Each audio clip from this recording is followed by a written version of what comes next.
Greetings, my name is Jake, and I am 37 years old. I experienced a wonderful 3-year union with Leah, who is 30. Our love was profound and we were inseparable, akin to two peas in a pod, yet it all fell apart when I learned of Leah's infidelity. As I pen these words, my heart is burdened, and I am hopeful that sharing my tale will provide some solace. Several years back, at a bustling street fair in our town, it seemed as though destiny had a hand in our meeting. Leah and I repeatedly encountered each other amidst the throng. On our final encounter at the fair, we shared a laugh upon realizing we had bumped into each other no less than 6 times that day. Convinced that the cosmos had a role in guiding us, I interpreted these encounters as a sign from destiny. The green-eyed, blonde woman I frequently saw had a sense of familiarity, prompting my desire to engage with her. Our conversations flowed effortlessly, and her personality appeared to be flawless. It became clear during our talk that she had recently taken up a position as a physics professor at the nearby state college. This was noteworthy because she did not conform to the typical image of a professor. With her slender figure and youthful skin, one could easily mistake her for a recent college graduate. At first, I didn't entertain the thought of dating Leah, viewing her merely as a brilliant friend who sometimes intimidated me with her intellect. However, as we spent more time together, I came to the realization that I had deeply fallen for her. She treasured our conversations and began to develop a fondness for me. Roughly 2 months after our initial encounter, she began to share my bed, seeking solace and counsel when she encountered problems with her then-boyfriend. Gradually, our relationship evolved into something more intimate. I was aware it was improper, but I permitted it because she reassured me that she was on the verge of ending her relationship with her boyfriend. After a few weeks of our growing intimacy, she ended things with him, citing intellectual mismatches and differing personalities as the reasons. Although her reasons troubled me, I was comforted by the fact that we could now be together, oblivious to the snare I had walked into. Our relationship continued for 9 months before we tied the knot. My love for her was sincere and fervent. We both looked forward to spending our twilight years together. Prior to our nuptials, Leah and I agreed on a pact to start a family early on. I have a deep affection for children and did not wish to delay fatherhood until my 40s. I aspired to be actively involved in my children's lives, observing their development and providing the paternal affection I greatly missed. Initially, our plan seemed flawless, but about a year into our marriage, we were confronted with a devastating truth. Leah was unable to conceive in our 2nd year of marriage, which added to my sorrow. We pursued every possible avenue and underwent numerous tests to determine the cause of Leah's infertility, yet shockingly, all results indicated normalcy. I too underwent several medical evaluations, in search of any hidden issues, but each time the results were reassuringly positive. Unlike Leah, who remained composed, I was unable to suppress a mounting sense of disquiet. My aspiration to begin a family in our 2nd year remained unfulfilled, and truthfully, it weighed heavily on me, causing considerable distress. Conventionally, it is believed that women harbor a deeper yearning for children, yet in our situation, Leah appeared remarkably indifferent to our childlessness. She consistently comforted me, assuring me that when the time was right, we would be blessed with a child, and she easily resumed her daily activities. At times, I felt compelled to avoid the subject as it seemed to provoke her, leaving me with the impression that I was overreacting or holding her responsible for our predicament, so I opted not to pursue the matter further, out of respect for her perspective. I acknowledge that the details I am about to divulge are intensely private, but expressing these sentiments is essential to the completeness of my narrative. Despite our challenges in starting a family, I refused to let this setback overshadow our marriage. On the contrary, I viewed it as an opportunity to solidify our relationship and savor the time with Leah before the arrival of children. Nevertheless, as time passed, I couldn't ignore the alterations in her demeanor. It began to feel as though we were mere strangers cohabiting. My job at a construction site meant I rarely had the chance to meet most of my colleagues and clients in person. Yet, Leah seemed to be well acquainted with them, knowing their names, appearances, behaviors, and attitudes. We had developed a routine of exchanging the minutest details of our workdays. Similarly, I became knowledgeable about her students, their names, appearances, and the challenges they faced, all thanks to Leah's recounts of her students and her workdays. But then something shifted, and you might be curious about how it all unfolded. Allow me to clarify. Abruptly, our routine exchanges ceased, and I was left bewildered. What could have prompted such a drastic change? Initially, I attributed it to her having a rough day, but these rough days stretched into weeks, and the weeks slowly became months. We found ourselves in a prolonged state of disconnection, missing the bond we once cherished. When I attempted to initiate a conversation, Leah would either claim she was occupied or assure me we'd talk later, though that never occurred. As if that weren't bad enough, our intimate life also took a hit. It reached a point where I pleaded with her for even the most basic form of physical contact, but no matter my efforts, she remained unyielding. On the contrary, she took offense and stormed out of the bedroom. Each time she did this, it struck a blow to my self-worth, leaving my heart in pieces. It was difficult not to feel that she was withholding my rights as a husband, and it appeared she was intentionally avoiding the chance of us having a child. Despite my profound affection for her, I grew more patient, attempting to minimize the issue. Oddly, I kept the faith that she would eventually recognize how her behavior was driving a wedge between us and would make an effort to mend it. However, as she persisted in pulling away, my hope faded, and our relationship degraded until we were like neighbors with mutual animosity. Our once vibrant dialogues suffered greatly, and we found ourselves in perpetual discord. Perhaps I should have probed to discover the reason behind her sudden change, but love blinded me, and I was solely focused on rescuing our relationship. In a state of desperation, I chose to compromise, showing my readiness to repair our bond, in hopes it would bring about change. In a candid conversation with Leah, I expressed that the prospect of having children was no longer important to me. I reassured her that we could have a fulfilling life together without children. To my surprise, this revelation seemed to brighten her mood for an entire week. I observed a slight shift in Leah's behavior as our intimacy slowly began to return, albeit it seemed somewhat contrived. I embraced the brief respite from the emotional estrangement, but just as suddenly as it began, she reverted to her aloof and distant self after a week. It appeared that the joy and warmth she exhibited were merely superficial, a transient guise she discarded soon after. This ongoing rollercoaster of emotions left me deeply disheartened. The toll of these events permeated every facet of my life, affecting my work performance and my ability to sleep soundly. I've heard of couples who live together yet manage to go days without meaningful communication, and I ponder how they cope, given my own circumstances. The absence of meaningful interaction took a heavy toll on my mental well-being, while Leah seemed unaffected. She returned home in high spirits, prepared her own meals, and spent the rest of the evening engrossed in books and her laptop. When fatigue set in, she retired to bed without uttering a single word. The stark disparity in our experiences left me feeling increasingly alone and forsaken. As my sense of isolation intensified, Leah continued to withdraw into her own world of emotional seclusion.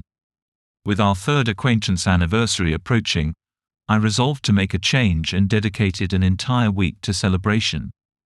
I purchased a special present and planned a dinner at a newly opened, high-end restaurant in town. I eagerly made all the arrangements, including a reservation for our dinner. Throughout the day, I sent her multiple text reminders, clinging to the hope that she wouldn't forget our plans, but she failed to appear that evening. Worse still, she didn't return home that night, leaving me feeling desolate and deserted. To my dismay, Leah justified her absence by saying she dozed off at a colleague's place while working on a project together. That was the final straw that crushed all my remaining hopes. I reached my limit, emotionally spent and mentally fatigued, no longer able to cope with the relentless upheaval. Despite nagging suspicions of Leah's potential unfaithfulness, I opted for a sympathetic approach, refusing to admit that she might have checked out of our relationship. Yet, this episode marked a turning point, compelling me to face the harsh truth that had been lurking in the background. The mere possibility that the woman I cherished could be involved with someone else left me utterly broken and desolate. Following the anniversary week debacle, I resolved to seek the truth. Plagued by doubt and suspicion, I turned to the internet and hired a private detective to reveal Leah's clandestine activities. While the detective discreetly monitored her, I distracted myself by re-entering the dating scene. On nights when I was certain Leah was sound asleep, I found comfort in these new encounters. I contemplated using her fingerprint to unlock her phone and scrutinize its contents. After reading numerous accounts of spouses uncovering infidelity through their partner's devices, I decided it was time to investigate. I explored a variety of applications, scrutinized her personal and professional emails, perused her social media accounts, and meticulously searched her contact list for any odd names or emojis. Despite dedicating several minutes to this extensive search, I came up empty-handed. The following day, still plagued by doubts, I requested her laptop under the guise of needing it for a particular job. She handed it over without hesitation, and I proceeded to thoroughly inspect its contents, fervently hoping to uncover any signs of infidelity. To my astonishment, her online presence was as pristine as a fresh snowflake. There was not the slightest indication of her unfaithfulness. Furthermore, I was consumed by guilt for having engaged a private investigator in my obsessive pursuit of the truth. As the weekend drew to a close, I felt compelled to admit my escalating paranoia to the detective and suggest that we discontinue the investigation. Nevertheless, I chose to wait and have this conversation on Monday, aware that Leah typically stays home during the weekends. When Monday finally came, I reached out to the detective to request the cessation of his services. Before I could even speak, they promptly announced that they had uncovered compelling evidence that they believed I needed to see for myself. The realization that they had made this discovery merely a week after I had hired them nearly paralyzed me. Consumed by dread, I embarked on what felt like the longest journey of my life, which gave me time to ponder a multitude of thoughts. Upon meeting with the detective, my deepest fears were confirmed. Leah was indeed involved with someone else. My heart shattered upon viewing photographs of them intimately close, holding hands, and visiting various locales together. My emotions spilled over, and I found myself crying uncontrollably. I must confess that I've always been quite sensitive, so coming to terms with Leah's betrayal of our relationship was particularly challenging for me. The situation was exacerbated by the fact that the photographs depicted their visit to a new restaurant I had booked to celebrate our anniversary, an event Leah never attended. Moreover, the images showed them locked in a passionate embrace inside Leah's car, which only intensified my anguish. The private investigator's findings brought to light even more disheartening details, such as instances where Leah and her new partner spent nights together in hotels. As the truth unraveled, it became evident that the project Leah was so involved with was, in fact, the man she was embracing. The revelation that her lover was significantly younger, likely in his early 20s, was a shock. Throughout the investigation, it was discovered that his name is Ryan, a senior physics student, and to my surprise, Leah is his instructor. The mention of his name triggered a sudden realization, and my heart plummeted to new depths. Leah had frequently spoken of Ryan, lauding his remarkable intellect and scholastic accomplishments. She had always seen him as one of her most gifted students. While I knew she admired uniquely intelligent individuals, I never imagined she would betray our relationship by engaging in an affair with her student. A torrent of sorrow and rage consumed me, leaving me in pieces after this revelation. Over the past 3 years or more, I had made innumerable sacrifices for Leah, making this betrayal all the more difficult to fathom. In our life together, I had taken on the bulk of domestic responsibilities, including cooking, cleaning, and grocery shopping, while Leah's sole chore was doing the laundry on weekends. I took care of everything else. Financially, we had agreed to contribute in a 70-30 split, with the larger share coming from me. I firmly believed that it was my responsibility to shoulder a greater financial burden to support her. This decision was made to alleviate her financial stress. I considered it natural to offer support and assistance to a loved one, as I did for Leah. The most difficult aspect of our relationship was the lack of support from my mother. Despite her objections, I chose to marry Leah, which strained our relationship further. Reflecting on these events, I had instructed the private detective to keep a close watch on Leah's activities. The photographs he provided failed to quench my thirst for irrefutable evidence, driving me to seek even more conclusive proof. My resolve to catch them red-handed grew stronger upon my return home. My broken heart yearned to confront Leah, but I resisted the urge. A heavy silence enveloped me, concealing the extent of my suffering. The overwhelming rush of emotions compelled me to hastily leave the site of our shattered romance. Fearing that my anger might lead to regrettable actions, I quickly gathered a few essentials from the closet. Amidst this turmoil, I stumbled upon an item that obliterated any remaining affection I had: birth control pills. Their discovery dashed any lingering hopes I had. Initially baffled, especially given our unsuccessful attempts to have children, I was devastated to realize that Leah had been covertly taking birth control pills, thereby denying us the chance to start a family. The harsh reality struck me with the force of an unstoppable wave, crushing my dreams. Leah was the reason we were unable to have children. In that devastating instant, I came to understand the extent of her deceit, as she let me endure the pain and uncertainty about our ability to have children, all the while she was secretly taking contraceptives. The revelation of this truth devastated me even more than finding out about her affair with a younger man.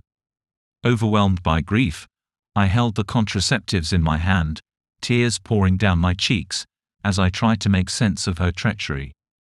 Summoning my resolve, I chose to exit the home silently, telling Leah I was visiting my mother and would return on the weekend. It was a trick, a detailed scheme to test whether she would fall for it. That night, I found refuge in a hotel, yearning for peace and understanding amid my emotional and spiritual chaos. The following morning, my private investigator relayed vital information. Leah and her lover were on their way to my house. This was the evidence I had been waiting for.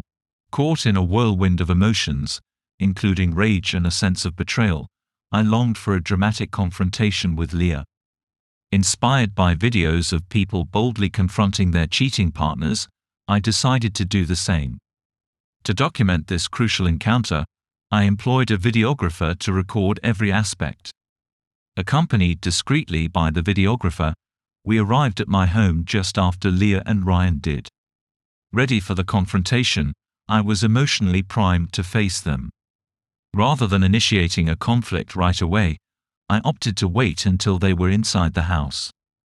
After waiting for about 15 minutes, I cautiously entered the house with the videographer in tow. Knowing that Leah rarely locked the front door, particularly when she thought I wouldn't be home until the weekend, we moved quietly toward the bedroom. The sound of soft music from the living room covered our movements.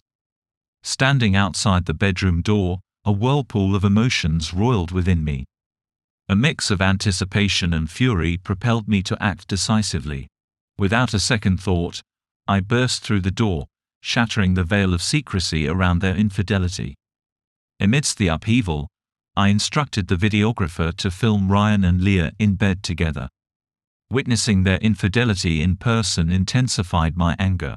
In an instant, they scrambled to get dressed, reminiscent of rats scurrying for cover. As Leah began to grasp the magnitude of the situation, Her shouts and insults were hurled my way. Unable to hold back my fury, I seized her arm and dragged her out of the house, leaving her exposed and defenseless. Her partner, quickly putting on his trousers, managed to flee before any further altercation. The scene was tumultuous, charged with violent emotions. Leah's cries echoed the repercussions of the unveiled truth, drawing neighbors from their homes. In that moment of truth, Leah grasped the seriousness of her actions and quickly drove off in her car. Without hesitation, I sent the damning photos from my private investigator and the videographer's footage to Leah's college. Motivated by stories I had heard, I anticipated the likely fallout, and events unfolded just as I had predicted. The next week, Leah faced the repercussions of her actions and was terminated from her position at the college. As a result of the exposure, Leah was dismissed from the college, destroying her future opportunities. Despite receiving threatening messages, I concentrated on ending the poisonous relationship and began the divorce proceedings. All I desired was to permanently remove her from my life. Leah came back to our home to collect her things, but I remained unaware of her current location. Following our encounter, I spent the remainder of the week searching for divorce attorneys in our area, preparing for the impending court case. It was clear that dissolving the marriage was the necessary step to take back control of my life. After an extensive search, I found a competent divorce lawyer and promptly arranged a meeting to plan our next actions. With a decisive mindset, I moved forward with the divorce. A few days later, I faced Leah and handed her the divorce papers, formally ending our marriage. Her response caught me off guard. Leah was taken aback by my decision to divorce and reacted with laughter instead of acknowledging the situation.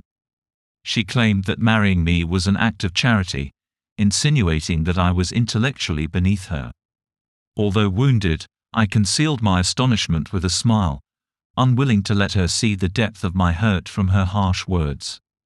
In that moment, I witnessed a side of Leah I had never seen before, revealing her true coldness and lack of regret. This revelation disturbed me greatly. I was even more incensed by her audacious belittlement of me and her boasts about my supposed fortune in being with her. She arrogantly predicted that I would soon come back to her, begging for reconciliation, convinced that I couldn't last a month without her. Instead of signing the divorce documents, she snatched them from my grasp, claiming she was giving me time to reconsider. That's how she departed, leaving me to process the complex mix of feelings from her cruel words and deeds. I maintained secrecy regarding my knowledge of birth control pills, anticipating that Leah would confess to being fired for ethical violations. To my surprise, she remained quiet, instead trying to persuade me to come back. After months of her persistent attempts, Leah finally agreed to sign the divorce documents, formally dissolving our marriage. I was unaware that our saga was far from over. At our initial meeting to finalize the divorce, Leah portrayed herself as tough, seemingly believing she was the most important woman in my life. Post-divorce, her demeanor shifted drastically, inundating me with messages on my phone and social media. I was forced to block her number and sever our online interactions, yet these actions weren't enough to deter her. Weeks later, Leah showed up at my front door, visibly distressed with tears streaming down her face. Upon seeing me, Leah was overcome with emotion, collapsing in tears.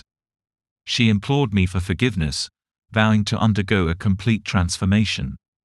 She spoke of her struggles without me, expressing that she felt isolated and was at risk of losing her car.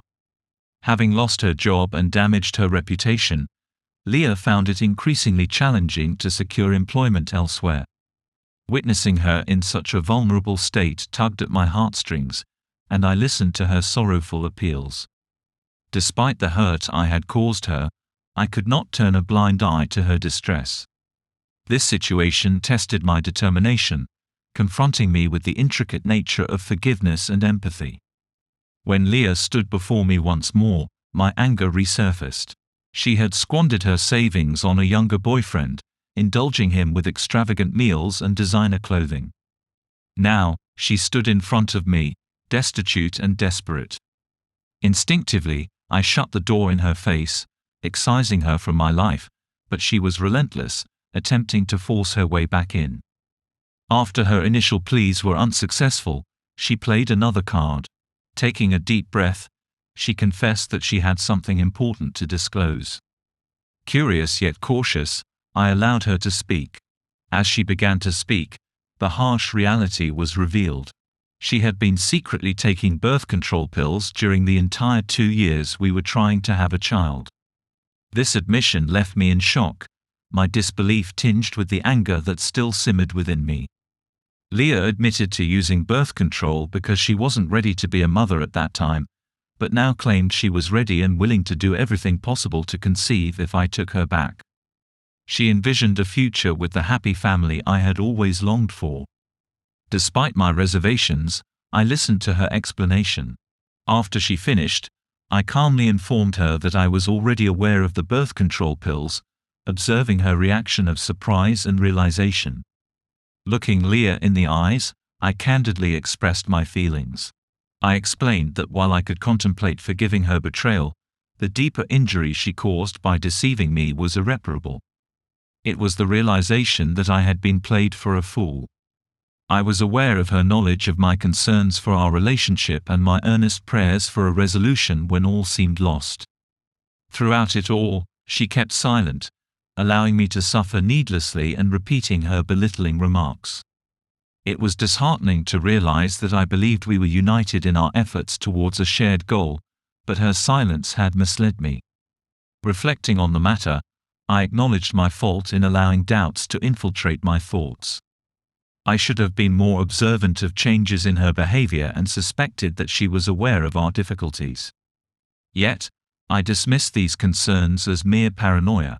With a heavy heart, I firmly instructed Leah to leave my property, making it clear that any further intrusion would have legal repercussions. That encounter was the last time our lives intersected. I have faced emotional turmoil before, but the intensity of frustration and heartbreak this time exceeded all previous experiences. I had hoped that the pain and anger would subside with the end of her career, but I found myself still wrestling with these emotions. Despite a yearning for vengeance, nothing could alleviate the emotional turmoil that now engulfed me. In overcoming the aftermath, I realized I needed to muster the strength to tackle problems on my own. 5 years later, I am joyfully married with a wonderful, loving wife, and we have been blessed with 2 smart and beautiful children. My aspiration for a blissful family life has been fulfilled, and I am at peace. Leah has been in 2 failed relationships since, often being viewed more as a plaything than as a wife and mother. I've been told by mutual acquaintances that Leah now works at a college, not as an educator, but in charge of maintaining the cleanliness of the floors. Essentially, she's the one cleaning the floors. This intelligent and attractive woman has chosen such a path for herself, and I harbor no sympathy for her. My name is Alex. I am 34 years old, and I've always placed great importance on relationships. Lisa, my partner of 7 years, is 32, and together we have built a life. We encountered each other during a post-college internship, and our bond became the stuff of legend among our circle of friends. We were the duo that others looked up to, seemingly having everything figured out. Lisa, a dynamic senior marketing executive at a leading tech company, was required to attend annual retreats for her job, which I didn't give much thought to. That year, my longtime friend Mark got hired at Lisa's firm and was thrilled about attending his first retreat. Mark and I had been buddies since our high school days, and my trust in him was absolute. A few days prior to the retreat, we grabbed drinks together, and he shared his enthusiasm for the upcoming company event. We playfully talked about him being my informant, tasked with watching over Lisa to make sure she didn't enjoy herself too much in my absence. The retreat spanned over 3 days, and on the second day, Mark phoned me with hesitation, mentioning he had observed Lisa spending considerable time with her boss, Liam. At first, I brushed off his concerns as nothing more than work-related interactions, But Mark was persistent, noting their excessive closeness and frequent private meetings. Driven by curiosity, I made plans to surprise Lisa at the resort the following day, staying in touch with Mark for any news. As I neared the secluded beach, I spotted Lisa and Liam intimately seated together, their hands entwined, sharing a moment of closeness. The sight struck me deeply, and I approached them, striving to maintain my calm. Lisa's complexion went ghostly, and Liam was equally taken aback. Without creating a commotion, I requested Lisa to accompany me for a stroll. A heavy silence hung between us as we walked, until Lisa finally broke it, insisting that their relationship hadn't turned physical, yet confessing to a profound emotional connection. The retreat came to an end, as did our partnership. The trust we had was irreparably damaged, and while there was no physical affair, the emotional infidelity was equally devastating. Time passed, Lisa moved out, and we both sought to mend our hearts. Our mutual friends were stunned by the turn of events, and Mark was remorseful for his revelation, but I appreciated knowing the truth rather than remaining oblivious. As the weeks turned into months, the sharpness of the pain gave way to a dull acceptance. I threw myself into my professional life and rekindled old pastimes to occupy the emptiness. One night, while sorting through a communal storage space, I stumbled upon a box filled with Lisa's old diaries and letters. Driven by either curiosity or a desire for closure, I decided to have a look inside. Leafing through the entries, I uncovered reflections from our early days, filled with doubts and uncertainties Lisa had kept to herself. One particular entry caught my eye. It was from a period when Lisa and I had temporarily parted ways in our third year. In it, Lisa described meeting someone during our separation, someone with whom she felt a strong rapport but chose not to pursue because we got back together. The individual she referred to was Liam, and the revelation was profound. Their connection wasn't a recent development. It had historical roots. The emotional tie they exhibited at the retreat wasn't a transient affair. It was a revival of feelings that had lingered for years. I was engulfed by a whirlwind of emotions: anger, betrayal, sorrow, and bewilderment. I questioned the authenticity of our entire relationship, pondering if her feelings for Liam were always present and why she never disclosed this earlier. I reached out to Mark, who had been my rock during these tough times. Over drinks, I divulged my findings to him. Mark, ever the rational one, proposed that maybe Lisa hadn't fully comprehended her emotions towards Liam until their reunion at the retreat. He reminded me that relationships are complex, and people often struggle with feelings they can't fully grasp. Now, I'm at a juncture where I'm torn between confronting Lisa for answers and closure, and the notion that some aspects of the past are best left undisturbed. If seeking closure is my goal, facing Lisa might be beneficial, but if moving on is what I aim for, perhaps it's wiser to let go. The dilemma is whether to delve into the past, potentially reopening old wounds, or to seek solace in the unknown. What would one do in my situation? Relationships are intricate, woven from a tapestry of emotions, choices, and experiences that define us. The agony of betrayal, whether emotional or physical, inflicts deep scars that challenge our ability to recover.